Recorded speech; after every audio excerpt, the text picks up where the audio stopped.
बोली श्याम माता रानी की बोली माता पिता गुरुदेव भगवान की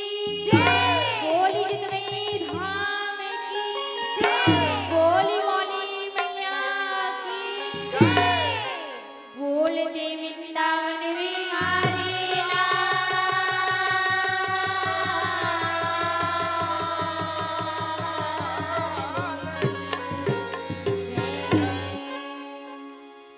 गुरुर्ब्रह्मा गुरुर्विष्णु गुरुर्देव महेश्वरा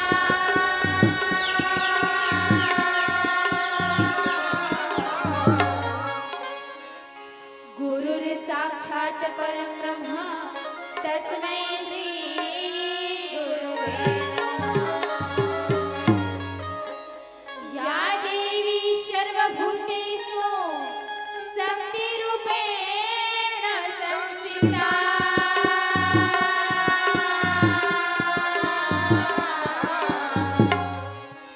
नमः तस्यै नमः तस्यै नमो नमः। जय जगनी ज्वालामुखी सकल हरण हुई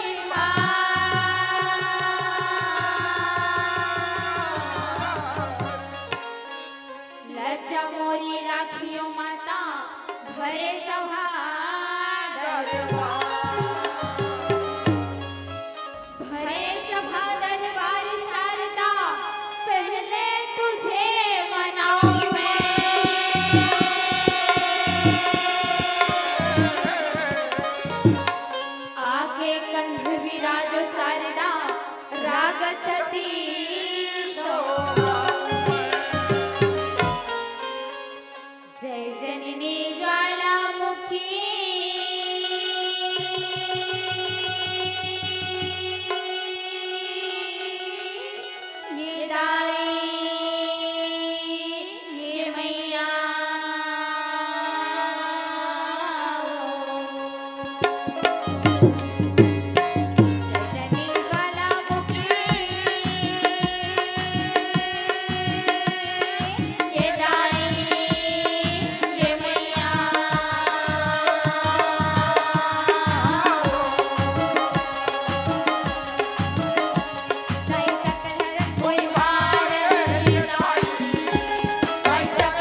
यूज करले शुरू करेला लग हाँ ऐसे छोड़े हो दिखी करले शुरू काबर दीदी भैया मला तो चेता दे कि आगे का कथा ला बताओगे के ऐसे तो आगे कथा ला तो ला बढ़ा लागी ऐसे बात हाँ बोल नाम हरियाणा की जय गैया के चरैया मन मोहनाए वो बंसी के बजैया मन मोहनाए ये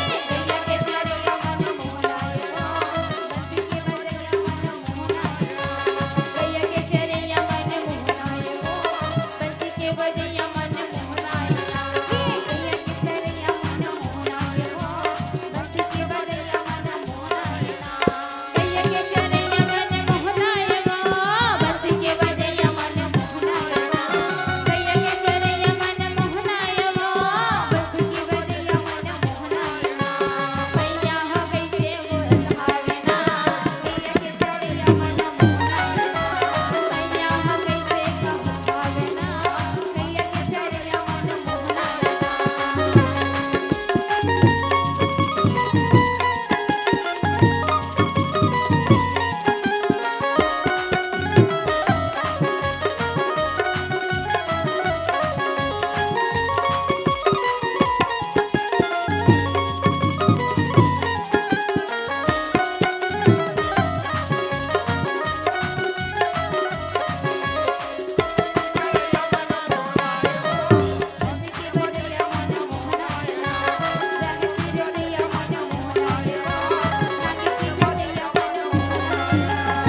हाँ जी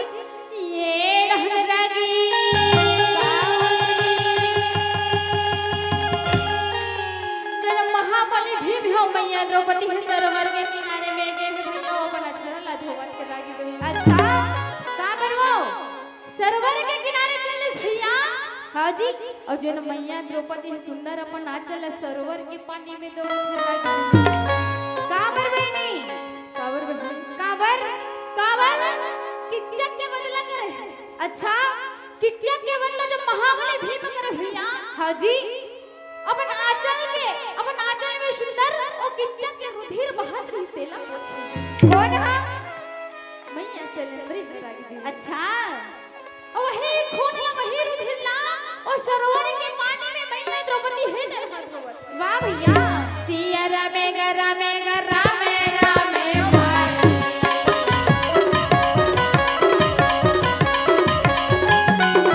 सिया रामे रामे रामे रामे ये गैया हो कैसे होएगा ये गैया हो कैसे होएगा ये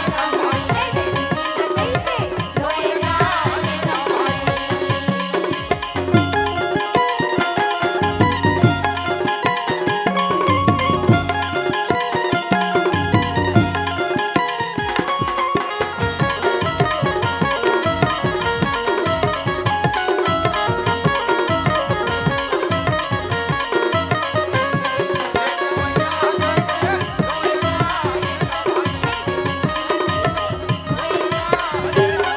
जैन वही सरोवर के पानी में सुंदर अपन नाचल मैया द्रौपदी धोवत धो मत भैया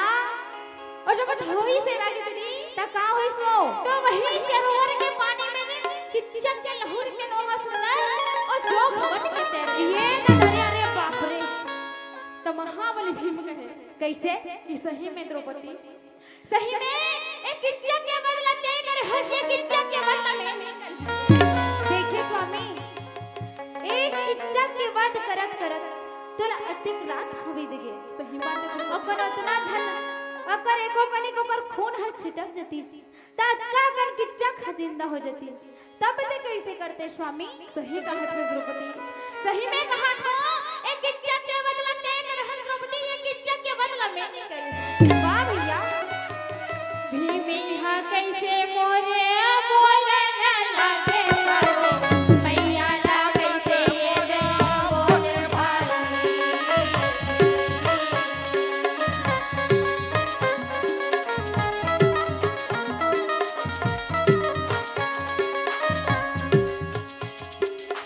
भीमी हा कैसे ये रे बोले न लागे करो मैया ला कैसे ये रे बोले भाई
कौन हो नहीं जानत रही ना बहुले जन्मा में तैसे लागथे ते हां ते काबर चिंता करथस द्रौपदी कैसे लिखबे मोर कहां तक तोरा चिंता करे की बात नहीं जैन महाबली भी वह पाठशाला में टिक के लिख के टांग भैया रानी का भाई राजा का सारा किच्चक को मारा तो किसने मैंने मारा तेहा कब मार करे हाय तेहा कब मार करे भीमसेन का हाथ हो उसने मैं कहा था तोर भुजम तो इतना ताकत नहीं है कि किच्चक ला मार सके मोर एक ठन भुजन नहीं देखे इसका एक ठन भुजन 10,000 हाथी बल है जाने अब भी तोरा सन भीम ला कद को मार के पठार पहले एक क्षण भीम ला मार 10 भीम ला मारे के बात कर अभी एक दिन और काटने ते कर से तिन्नी मारा ऐसे ता रामे रामे रामे रामे गासिया रामे भैया के भजन सुने जावे रामे रामे रामे रामे गासिया रामे भैया के भजन सुने जावे रामे रामे रामे रामे गासिया रामे भैया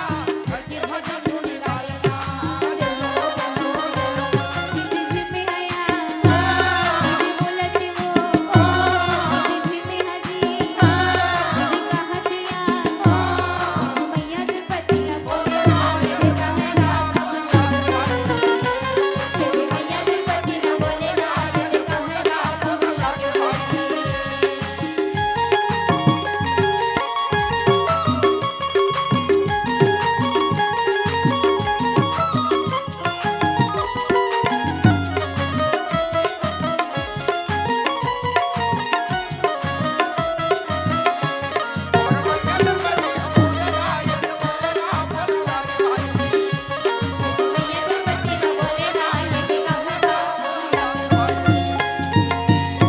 ये डहरा गिरी का होगी वो जिन महाबली भीम मैया द्रौपदी है दिन होती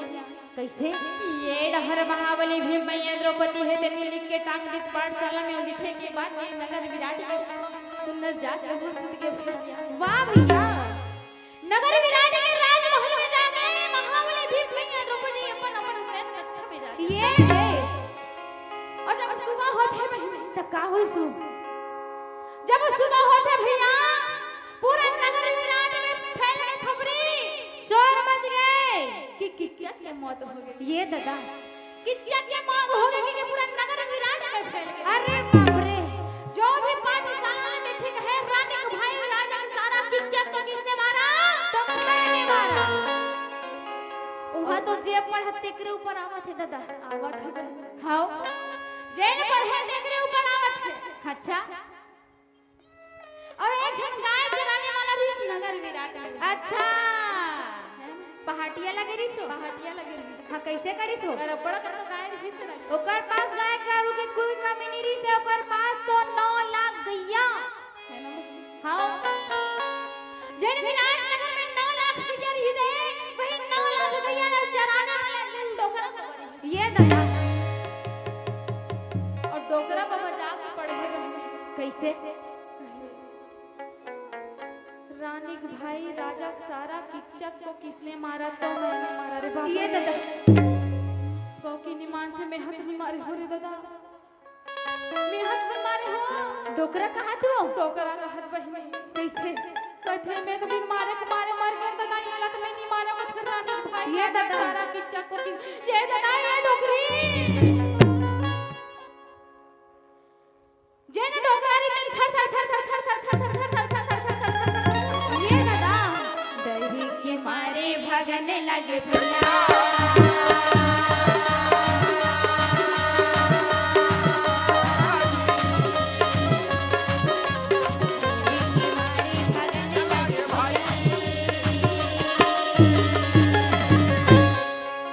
जेने डर के मारे डोकरा थर थर थर थर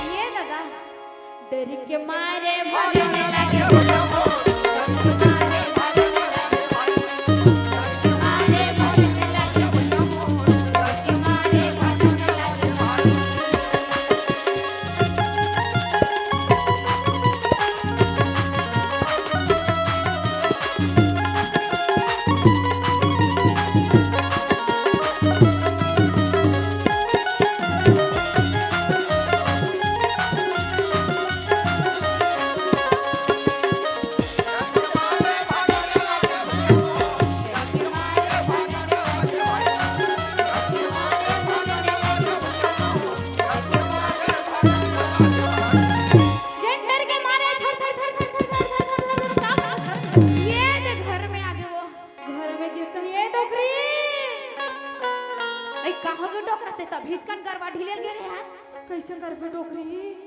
अब काय कापत कापत आता दई काला नीम का फूल लिखा है काय लिखा है रानी को भाई राजा सारा किच्चक को किसने मारा मैं नहीं मारा हूं डोकरी ये कर मार दे टोकना ईमान से डोकरी मैं नहीं मारे हूं डोकरी ते यको लखठी मीना है ना नहीं मारे हूं डोकरी नी मारस ना ईमान से तोर किरिया नहीं मारे हूं डोकरी त ते का डरना था टोकरा कैसे करो लिख के टांग रहे बोला मारे ही कि मैं ईमान से नहीं मारे हूं डोकरा ते गरबा ढिलर गे रे ते कनु एको लौटी नी मार धरी हो बस नहीं मारे हूं डोकरी देख के डोकरा खबर राजा घर जाता ना मोई मला कही दी ते नी मारे ना ईमान से डोकरी मैं नहीं तोर किरिया खावा तोर किरिया ए डर दे मारे बाबा तो मैं मार जाऊं तोर किरिया डोकरी ईमान से मैं नहीं मारे नहीं आज मारे। तक मैं अच्छे नहीं मारे हूं कि चकला काला मार हूं डोकरी डोकरा ते घर में चलो जा कथरी ओढ़ के सूत जा नी बताओ मैं कौन होला मत बता बे डोकरी नी बताओ डोकरा भी नी बताओ कोई चला मत बता बे नी बताओ भले मैं लोगन हरो मुंह धाले निकल जाते फिर नी बताओ डोकरा नी बताओ सही मत बता बे डोकरी इनका तो मैं मुहाटी कर जाग देखत रहूं कौन कौन आते कौन कौन जाते पूछी तब हो नहीं कहा डोकरा मैं झुकेगा नहीं डोकरा मैं एक बार फिर जाएगा देखेगा लेकिन झुकेगा नहीं डोकरा झुकेगा नहीं। मत बता बे डोकरी नहीं बताओ डोकरा का करे बहनी कैसे? डोकरी और डोकरी ने थर थर थर थर थर कांपे थे और चक्कर ये दादा जोने समय करे बेरा में डोकरी और डोकरा हंसोए डोकरी और डोकरा हंसोए गवाई ये ने समय कर बेरा में डोकरी और डोकरा बोले डोकरी और डोकरा बोले गवाई जोने समय करे बेरा में डोकरी और डोकरा बोले ऐसे डोकरी और डोकरा बोले गवाई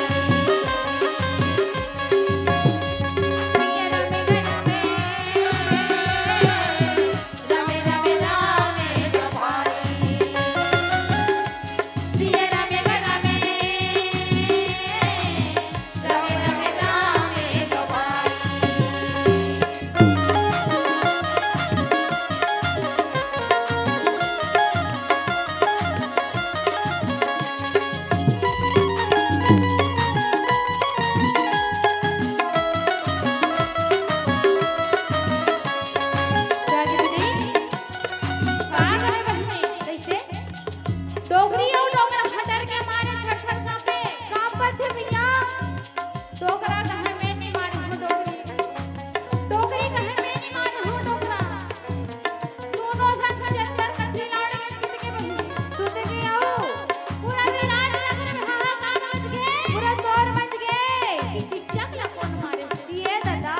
कवर किच्चक के मारने वाले कौन हो रे कौन हरे अतना कौन महाबली आ गए जिन किच्चक ला मार के घाट उतार अरे बाप रे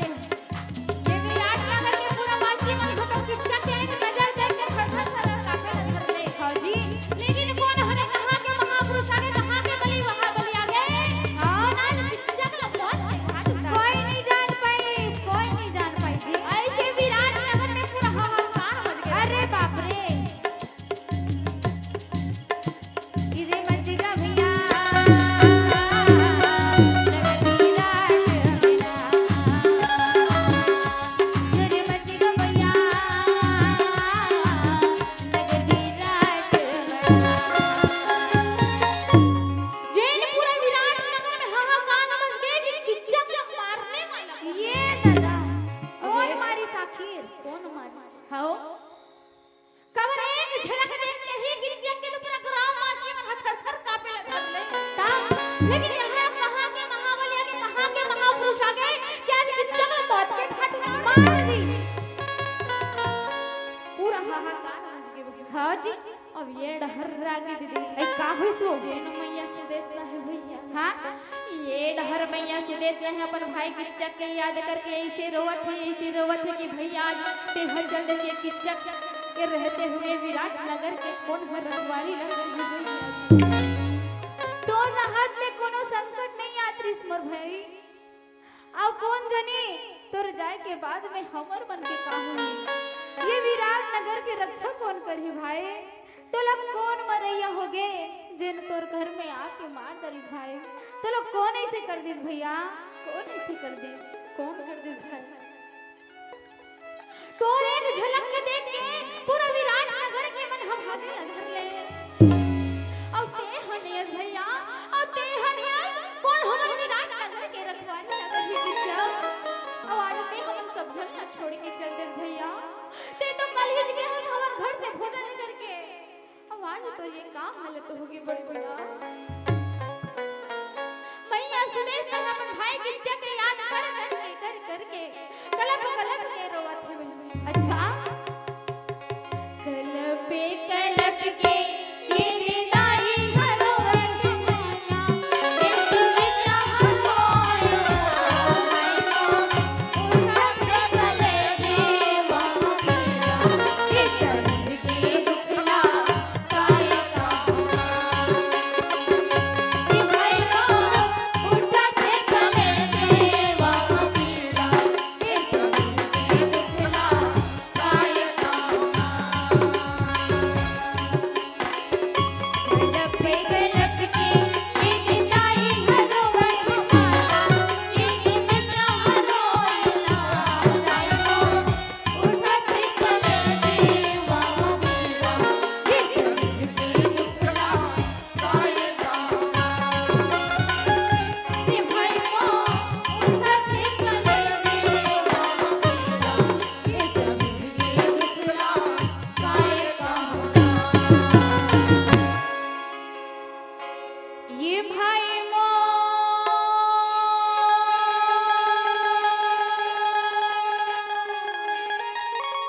भैया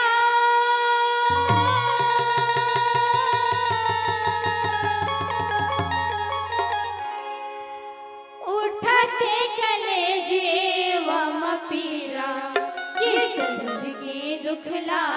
काय कहना ये भाई को उठते कले जीवम पीरा ये सर्द के दुखला काय कहना ये भाई को उठते कले जीवम पीरा ये सर्द के दुखला काय कहना ये सर्द के दुखला काय कहना जैन मनिया सुदेश है कलप के रोवे बहनी। हाँ जी कि भैया आज ते हनिया ते हर हाथ हमर विराट नगर की कोई चिंता नहीं रही से। अब आज ते हर जल्दी भाई ते विराट नगर के कौन हर रखवारी करही तोर बहनी के कौन देख करी भैया। ऐसे गुहार पार के भैया सुदेश हम किच्चा के याद में रोवे बहनी। हाँ जी अब एन हर विराट नगर के जितना वासीगण है राजा महाराजा मंत्री है तिन्हा पाठशाला कर पहुंच गए। कैसे? जहां किच्चा के मृत्यु होए भैया हाँ जी। पाठशाला कर पूरा विराट नगर के पूरा जनता का वहां पहुंच गए। सब के सब वहाँ पहुँच गए। और साथ में राजा विराट तक को पहुंचे हिर्रा के में। अच्छा और साथ में राजा विराट तक को पहुंच गए। वो पोस्टर में पड़ गई दीदी अच्छा कि रानी का भाई राजा सारा किच्चा को किसने मारा? तो मैंने मारा। राजा विराट सोचे कैसे? कि कोयला बदनाम करना अच्छा नहीं, कोयला ते डाला था दोष में तो हुआ बेकार हाँ जी है ना। काबर के चक्कर मारने वाले के पता नहीं ना कौन ना दोष में डाल में कौन ना दिहा बोलवे ते कि चक्कर मारे बस। का कही राजा विराट कुछ नहीं हो सके, काबरू पर आरोप नहीं ले सके। काबरू देखे च नहीं कोनो ला मारत नहीं देखे दीदी ता जब देखे नहीं तब कौन ना दोष डाल ही कौन ना कही ते कि चक्कर मारे बस। हाँ जी राजा विराट हो कोई नहीं कहे कि चकला उठा के देखो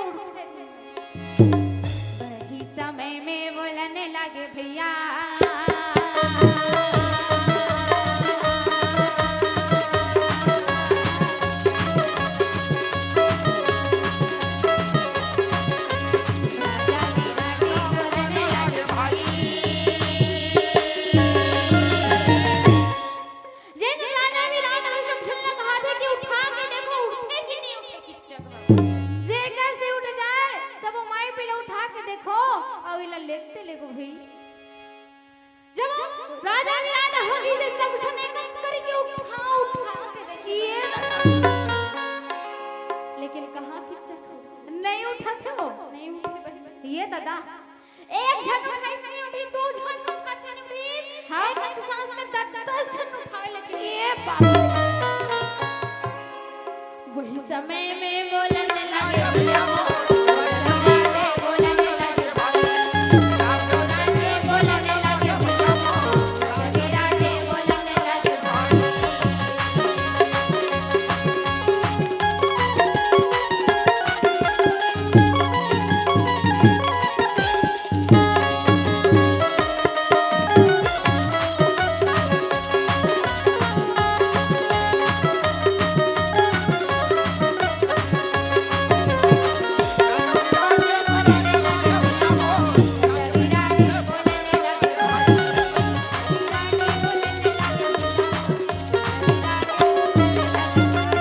एक अक्षात में 10 झन उठा के देख लेंगे कहा ये दादा रे। नहीं उठे भाई, नहीं सकत हो। नहीं सके रागी दीदी। हाँ जब नहीं सके तब कृषि का फिर राजा विराट कैसे? एक बात ना माने में ते का बात है? ते सहदेव या बुला अगर कभू कभू बेचारे के काम लग अच्छा कभू कभू बेचारे के काम करते जी तो बताही कि ये कैसे उठिए कर अर्थी हतेला बताही का बन ऐसे काकर हाथ से माटी पानी लेना है, काकर हाथ से किच्चक उठी सब लोग सब लोग बता दी सहदेव। वाह भैया। जे मंत्री ला भेजे भैया मंत्री धीते हरा गिरगी। हाँ जी कैसे धीरे का धीरे ये लस का जी राम कैसे धीरे का धीरे चल जावत का जी राम सिन्हा कैसे चले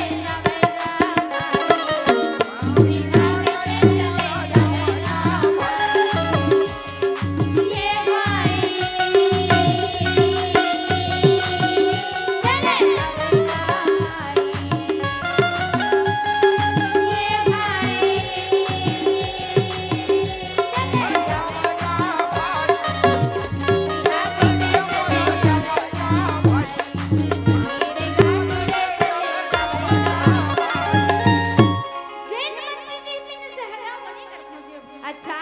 सहदेव या शुभ बात किया बता दिस कि राजा विराट हत तोला बोला बता दी सैनिक बाल बने हैं सहदेव पंडित तेला है ना।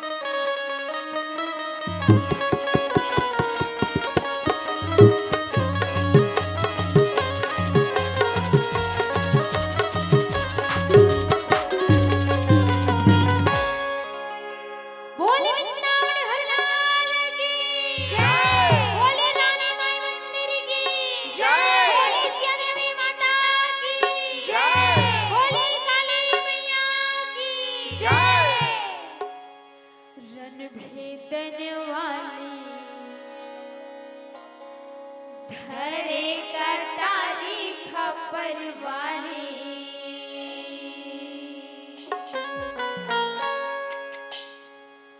रण भेदन वाली धरे कटारी खपर वाली रण भेदन वाली धरे कटारी खपर वाली रण भेदन वाली धरे कटारी खपर वाली रण भेदन वाली धरे कटारी खपर वाली मुर्दावा हो के सवारी करे महाकाली धरे कटारी खपर वाली रण भेदन वाली धरे कटारी खपर वाली रण भेदन वाली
कहूँ भैया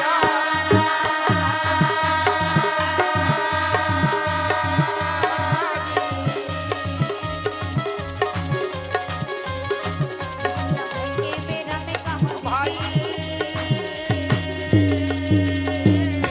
ये हर रागी ऐ का होथे भजन ही रेन मंत्री हर सहदेव या बुलाए बरा वाह भैया जन सहदेव बने वो सैनिक ग्वाल लगो ओला वाह भैया और मैं मंत्री संग में रागी दीदी कैसे करिस वो सुंदर सहदेव है हर रागी हाँ हाँ मंत्री संग में सहदेव हाँ राजा विराट का हर जावत वाह भैया वही समय में जावन लगे भैया बोल भाई समय राजा बना लागे भाई भाई समय राजा बना लागे भैया बोल भाई समय राजा बना लागे भाई भाई समय राजा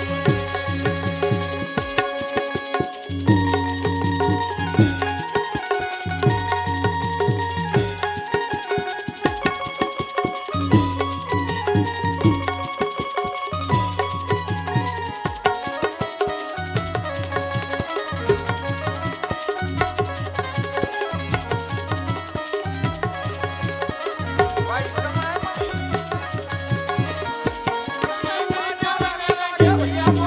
भाई समय राजा बना लागे भाई समय राजा बना लागे भैया बोल रागी दीदी हाँ जी ये नहन रागी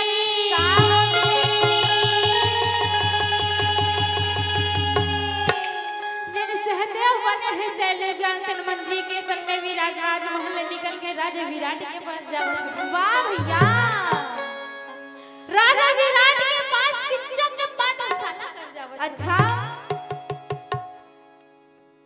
और जब किच्चक के पाठशाला का भूरी सुंदर राजा विराट के प्रणाम करे कहे महाराज हाँ जी आप मन हम बुलाए हो का काबर बुला हो मैं बड़ा रास्ते रहो गाय गाय के सेवा जतन करे हाँ हाँ तू इचला तो बुला हो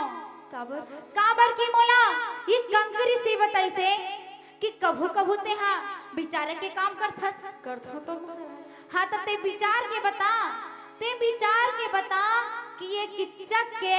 दाह संस्कार काकर हाथ से है।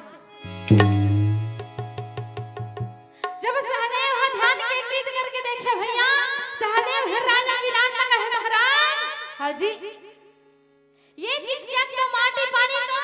जेकर नाम हम जा अक्षर से निकलथे ओकरे हाथ में जाक्षर से जाक्षर से कौन हरे जी का हमर विराटनगर में हवे जाक्षर से या कैसे नहीं है महाराज कौन है जी जाक्षर से कैसे नहीं ये हमारा विराटनगर में महाराज हाँ जैन हमर नाना ला मार के गिरई जैन हमत वाला हाथी ला मार के गिरई ओकरे तो नाम है अच्छा अच्छा अच्छा अच्छा अच्छा अच्छा अच्छा ते जयंत की बात करत है ओकरे बात करत है महाराज त जयंत ला मतलब बुलाला लागी बुलाए ला वही बस नहीं आई खाओ ना त कैसे करो बुला बुलाए चला पढ़ी हाँ जी वही समय में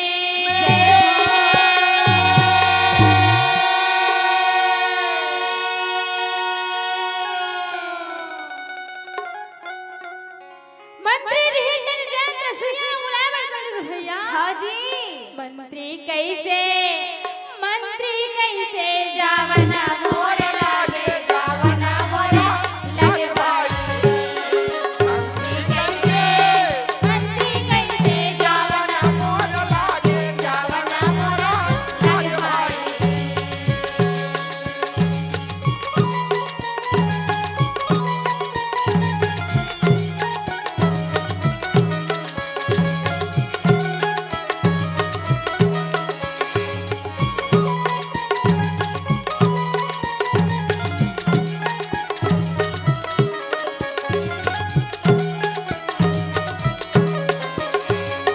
भाई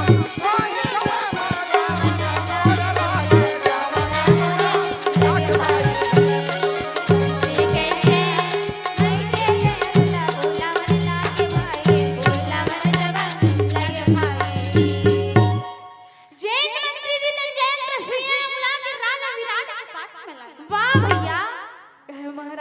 हाँ काबर बोला हो मेरा खाना बना नमस्ते काबर बुला हो देख जयंत ये किच्चक ला पूरा सब जन उठा उठा के देख डरी, एक नहीं दो नहीं तीन नहीं पूरा 10 आदमी उठा के देख डरी, लेकिन ये उठत नहीं है किच्चक के लाश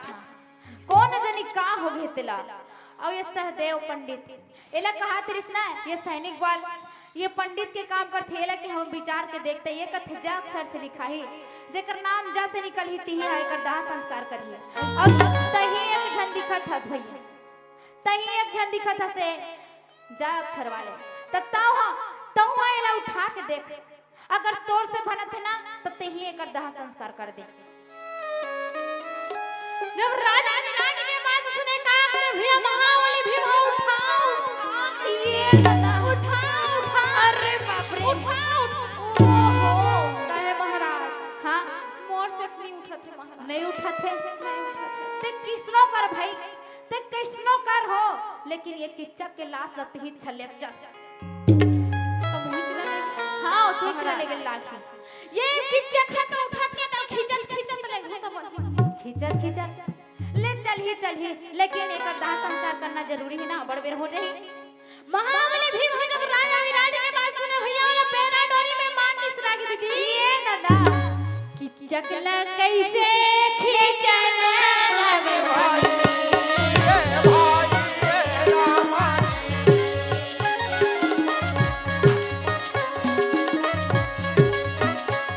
चकला कैसे खींचन लगे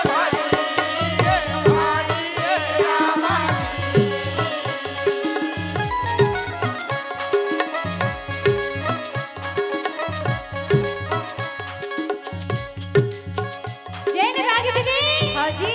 जब उठा के देखे नहीं उठेंगे चकला महाबली भीम ने तेरे पैरा डोरी बांधी औ खींचा चलेगा ये दादा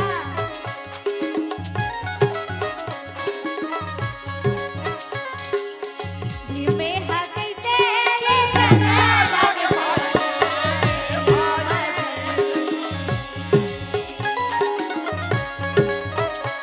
चकला कैसे ले जाना जैन महाबली भीम है कि चकला खींचा ये दादा लेगा छो खींचत लेगा थे खाओ हां कर उठा के देखे नहीं उठे हां महाबली भीम है कि चकला कहे देखे किच्चा कैसे तोर माथा तक मोरे हाथ से होइसे आ तोर माटी पानी हाथ तक मोरे हाथ मिनिट छदे बता कि चकला कैसे ले गाना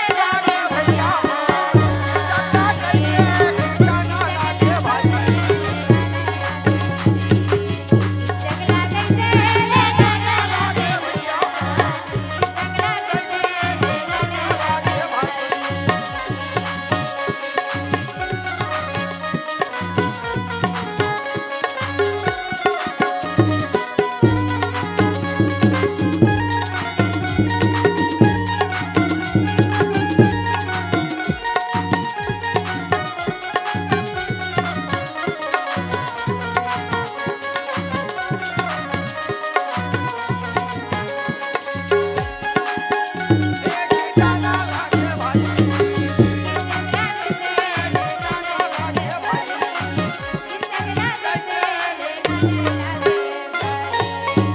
जैन की चकला खींचत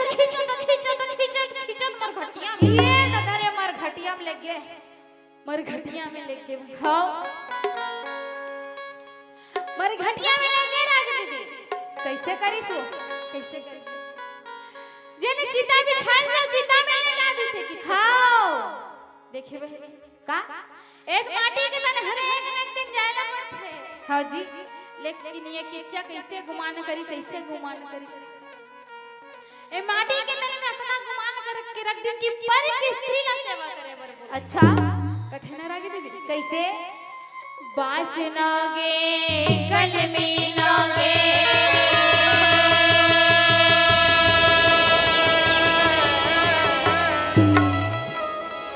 नागे तीर कमान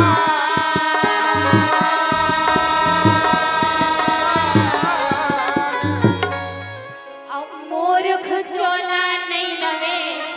नगे चतुर